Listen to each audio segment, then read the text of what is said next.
जगदीप धनखड़ के बाद कौन बनेगा नया उपराष्ट्रपति? क्या उपराष्ट्रपति के चुनाव से सियासी हित साधेगी बीजेपी? कौन है वो नाम जो चल रहे उपराष्ट्रपति की उम्मीदवारी में सबसे आगे? आज हम आपको बताएंगे बीजेपी के अंदर की सियासत।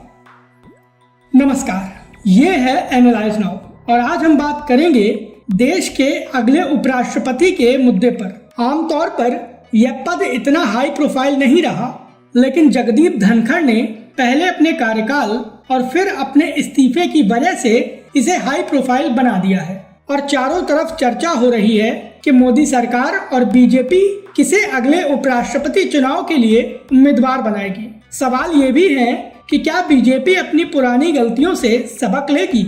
इसके साथ ही हम आपको ये भी बताएंगे कि वे कौन से नाम हैं जो कि सबसे ज्यादा चर्चा में हैं। ये नाम तो 3 हैं, लेकिन इन तीनों ही नामों की वजह से बिहार की राजनीति में भूचाल आएगा। तो चलिए हम अपनी बात शुरू करते हैं, लेकिन उससे पहले हमारे चैनल को सब्सक्राइब कर लीजिए। देश के उपराष्ट्रपति रहते हुए जगदीप धनखड़ हमेशा विवादों में रहे। अब सामने आ रहा है कि कैसे न्यायपालिका पर दिए गए बयानों की वजह से सरकार उनसे नाराज थी। अब ये पता चल रहा है कि धनखड़ साहब को सत्ता की लग्जरी की कितनी ज्यादा आदत पड़ गई थी। अब ये भी पता चल रहा है कि कैसे धनखड़ साहब खुद को प्रधानमंत्री नरेंद्र मोदी से बड़ा बनाने की कोशिश कर रहे थे। धनखड़ साहब की कोशिशें उनके अंजाम पर पहुंच गई और पीएम मोदी के इशारे पर उनका ही इस्तीफा हो गया। और अब सबसे बड़ा सवाल यही है कि अगला वाइस प्रेसिडेंट होगा कौन? इसको लेकर चर्चा शुरू हो गई है, तो चलिए वो भी जान लेते हैं। धनखड़ के इस्तीफे के बाद बीजेपी ने नए उपराष्ट्रपति की तलाश शुरू कर दी है। उपराष्ट्रपति पद के लिए कई नामों की चर्चा हो रही है, लेकिन बीजेपी इस बार काफी सोच विचार करके दांव खेलने वाली है। बीजेपी की अगुवाई वाले एनडीए के पास लोकसभा और राज्यसभा में पर्याप्त संख्या बल है, लिहाजा मोदी सरकार के लिए अपना उपराष्ट्रपति चुनना कोई मुश्किल काम नहीं है। उपराष्ट्रपति के चुनाव में इस बार आरएसएस की भूमिका अहम होगी, क्योंकि संघ किसी पुराने खांटी संघी और भाजपाई को उपराष्ट्रपति बनाने की कोशिश कर रहा है।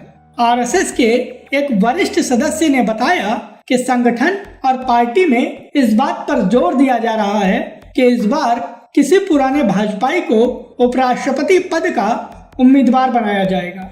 आरएसएस के नेता ने कहा कि बीजेपी की टॉप लीडरशिप समझ चुकी है कि दूसरे दलों से आए नेताओं और पहले कभी दूसरे विचारधारा से प्रेरित नेताओं को बड़ी जिम्मेदारी देना पार्टी और सरकार की फजीहत करवा सकता है।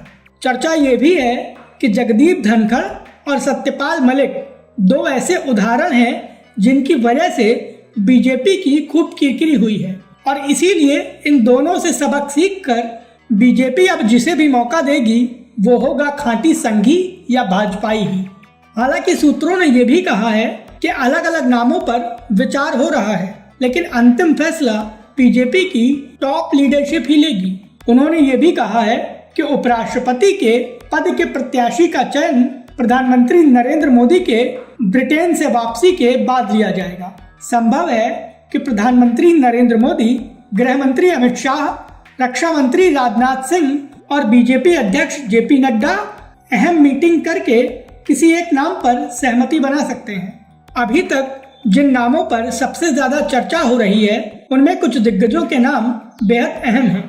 इसमें राज्यसभा के उपसभापति हरिवंश नारायण सिंह, केंद्रीय मंत्री रामनाथ ठाकुर और पूर्व केंद्रीय मंत्री रविशंकर प्रसाद का नाम शामिल है।